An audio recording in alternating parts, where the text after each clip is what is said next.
बहुत समय पहले की बात है। 3 छोटे पिग्स अपनी माँ के साथ जंगल में रहा करते थे।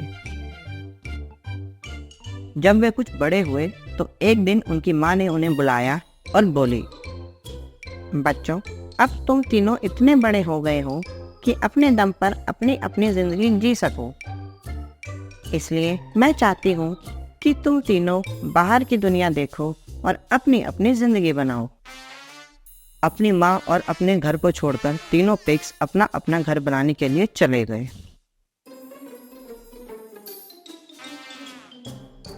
पहले पिग ने सोचा कि मुझे भूसे का घर बनाना चाहिए। भूसे का घर जल्दी बन जाएगा और मेहनत भी कम लगेगी।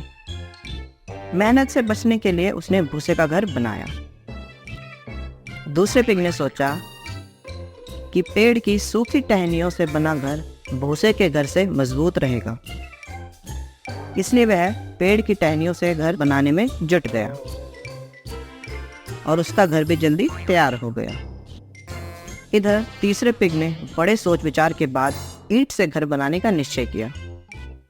उसे बहुत ज़्यादा मेहनत करनी पड़ी, समय भी ज़्यादा लगा, लेकिन वह अपने लिए मजबूत और सुरक्षित घर बनाना चाहता था। अपने अपने घर में तीनों पिग्स बड़े मज़े से रह रहे थे। वे तीनों बड़े खुश थे। उस स्थान पर उन्हें किसी तरह की कोई परेशानी नहीं थी। लेकिन एक दिन कहीं से एक भेड़िया वहां आ गया। वह पहले पिग के घर गया और दरवाज़ा खटखटाने लगा। उस समय पिग सो रहा था। दरवाजे पर हुई खटखट से उसकी नींद टूट गई। उसने अंदर से पूछा, कौन है? छोटे पिगी मुझे अंदर आने दो। भेड़िए की आवाज़ सुनकर पिगी डर गया। वह समझ गया कि दरवाजे पर अवश्य भेड़िया है। उसने दरवाज़ा खोलने से इनकार कर दिया। इस पर भेड़िया आग बबूला हो गया और चिल्लाया, पिगी, तुम नहीं बचने वाले। मैं अपनी फूंक से तेरा भूसे का घर उड़ा दूंगा। यह कहकर उसने पूरा दम लगाकर फूंक मारी और घर को उड़ा दिया। छोटा पिगी अपने भाई के घर की ओर भागा। भेड़िए ने उसका पीछा किया और दूसरे पिगी के घर पहुंचकर दरवाजा खटखटाने लगा। छोटे पिगी मुझे अंदर आने दो। दोनों ने दरवाजा नहीं खोला।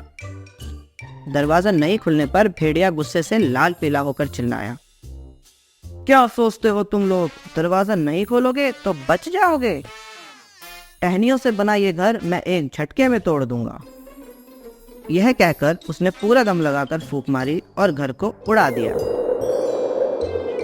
दोनों छोटे पिगी अपने भाई के ईंटों के घर की ओर दौड़ पड़े। भेड़िए ने उनका पीछा किया और एक बार जब वह घर पहुंचा तो वह चिल्लाने लगा, छोटे पिगी मुझे अंदर आने दो। हम दरवाजा नहीं खोलेंगे, तीसरा पिग बोला। यह सुनकर भेड़िए ने पूरा दम लगाकर फूंक मारी, लेकिन वह घर को नहीं उड़ा सका। भेड़िया गुस्से में था कि उसने अभी तक किसी भी पिगी को नहीं खाया था। तीसरे पिगी का घर ईंटों का बना मजबूत घर था। भेड़िए के बहुत कोशिश करने के बाद भी वह नहीं टूटा। लेकिन भेड़िया कहाँ हार मानने वाला था। उसने चिमनी के रास्ते घर में घुसने का प्लान बनाया। तीनों छोटे पिग्स ने देखा कि भेड़िया छत पर चढ़ रहा है।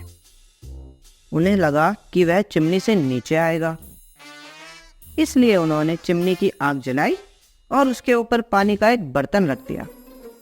भेड़िया चिमनी से नीचे आया, लेकिन वह सीधा उबलते पानी के बर्तन में गिर गया।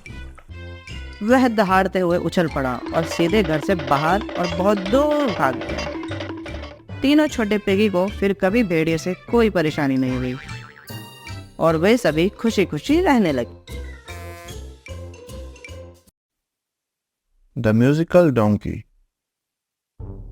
यह कहानी एक गधे की है जिसका मालिक एक धोबी था। धोबी बहुत कंजूस था। इस वजह से वह गधे को ठीक से खाना नहीं देता था। खाना न मिलने की वजह से वह गधा कमजोर पड़ गया।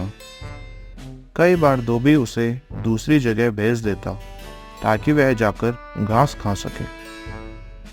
एक दिन गधा खाने की तलाश में अपने घर से दूर जंगल की ओर चला गया।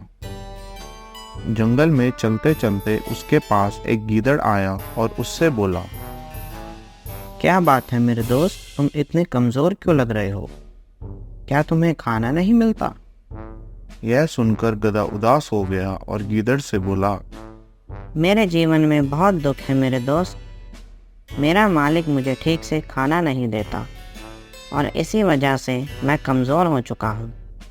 वह मुझे यूं ही छोड़ देता है और देखो, आज भी उसने मुझे घास चरने के लिए छोड़ दिया। मैं चलते चलते यहाँ आ गया। यह सुनकर गीदड़ को भी उस गधे पर दया आ गई। तब उसने गधे से कहा, तुम चिंता मत करो, मेरे पास पेट भरने का बहुत ही अच्छा इंतज़ाम है। यहाँ से कुछ ही दूर एक बाग है। उस बाग में स्वादिष्ट सब्जियाँ और फल हैं। वह सब्जी और फल खाकर हम वापस से तंदुरुस्त हो जाएंगे। मैं तो वहीं जाकर अपना पेट भरता हूँ। उस बाग में जाने का एक छोटा सा रास्ता है। चलो आओ, मैं तुम्हें वहाँ लेकर जाता हूँ।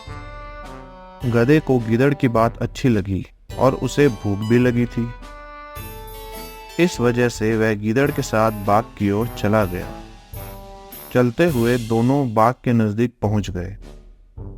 फिर गीदड़ ने उससे कहा, अब इंतज़ार की घड़ी ख़त्म हो चुकी है मेरे दोस्त। आज तुम ऐसा स्वादिष्ट और लजीज फल सब्जियां खाओगे जिसे तुमने कभी खाया नहीं होगा। चलो आओ मेरे पीछे, मैं तुम्हें अंदर लेकर चलता हूँ। यह कहकर वह गीदड़ अंदर चला गया और उसके पीछे पीछे गधा भी अंदर चला गया। बाग के अंदर जाते ही गधे ने देखा कि वहां ढेर सारी सब्जियां और फल हैं।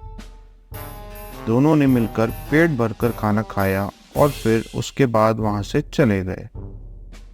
अब वह गधा खुश था, इसलिए गधे ने निर्णय किया कि वह घर वापस नहीं जाएगा और अपने दोस्त के साथ यहीं रहेगा। वे दोनों रोज उस बाग में जाकर अपना पेट भरते थे।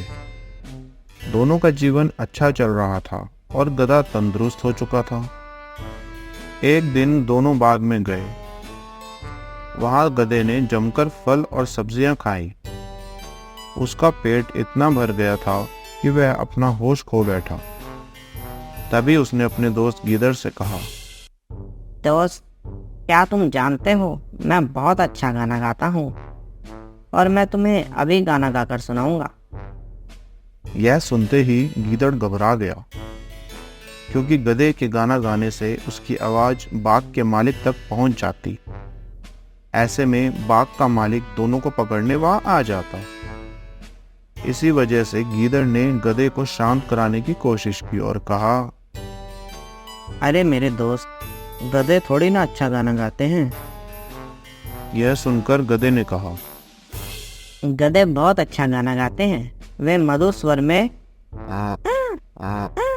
करके गाना गाते हैं। गीदड़ समझ चुका था कि गधे को चुप नहीं किया जा सकता। इस वजह से उसने वहां से निकलने के बारे में सोचा। गीदड़ बोला, ऐसी बात है तो फिर मैं तुम्हारी बात पर विश्वास कर लेता हूँ। मुझे तो लगता है कि तुम बहुत अच्छे गायक हो। तुम्हारा गाना सुनकर इस बाग का मालिक तुम्हें फूल की माला पहना देगा, लेकिन मैं भी तुम्हें फूलों की माला पहनाना चाहता हूँ। तुम एक काम करो, मेरे जाने के बाद तुम अपना गाना शुरू करना, तब तक मैं फूलों की माला लेकर आता हूँ। यह कहकर वह गीदड़ वहां से चला गया और फिर गधे ने अपना गाना गाना चालू किया। उसकी आवाज सुनकर बाग का मालिक दौड़ते दौड़ते उसके पास आ गया। जैसे ही उसने गधे को देखा तो वह समझ गया कि उसके बाग का खाना वह गधा चुराकर खाया करता था। ऐसे में उसने उस गधे की खूब पिटाई की और वहां से भगा दिया। इस कहानी से हमें यह सीख मिलती है कि अगर कोई हमारी भलाई की बातें कर रहा है और कुछ अच्छी बात समझाने की कोशिश कर रहा है तो हमें उसकी बात माननी चाहिए। कभी कभी ऐसे लोगों की बात ना मानने से हम मुसीबत में पड़ जाते हैं। इस कहानी में भी गीदड़ ने गधे को अच्छे से समझाया, लेकिन गधे ने गीदड़ की बात नहीं मानी और वह पकड़ा गया।